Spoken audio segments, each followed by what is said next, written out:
உனக்கு தான் அந்த கெட்ட பேரு. கூட மதுரை பாண்டிமணி துணை இருப்பாரு. அதனால அந்த குடும்பத்தாரையும் பயப்பட வேணாமா, செஞ்ச தப்புன்னு மன்னிப்பு கேட்டுரு. உனக்கு தர சாமி, உனக்கு இல்லாமையா, உனக்காகத்தான் அந்த விருதை நான் வச்சுக்கிட்டு இருக்கிறேன். உனக்கு கொடுக்காம போவனா?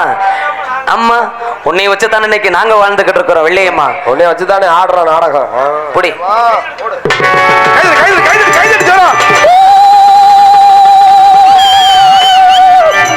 தவறா நினைச்சுக்காதீயா. ஏன்னா எல்லாத்துக்கும் எல்லாரும் குடும்பத்துக்கு வரமாட்டாங்கம்மா. ஏதோ ஒரு பொரியத்துல போன இடத்துலையோ பயந்த இடத்துலையோ ஏதோ ஒரு ஆசை கொண்டு பொண்ணை தொட்டு வந்துருச்சு. அது இல்லையம்மா, இருக்கிற வரைக்கும் கொஞ்ச காலம்தான். அது பூ பூத்து அதை வெளியே போகும்பொழுது அது கிளம்பி போயிடுவாங்க. நிலையா குடும்பத்தை காக்கிற மதுரை பாண்டிமன் இருக்கிறாரு. பயப்படாத சரியா? ஒன்றுக்கு வழி விடுமா, பயப்படாம இறங்கி போமா. கூப்பிட்ற நேரத்துக்கு மேடைக்குவா. அம்மா இல்ல மனம் உருகி அழுது வந்துருச்சு. என்னைய நம்பலடான அழுது வந்துருச்சு. பயப்படாதம்மா, உன் பிள்ளைக்கு ஒன்றும் ஆகாது. அம்மா வெள்ளையம்மா, நீ எல்லாரும் வெள்ளையம்மா தான் மண்டிக்கிட்டு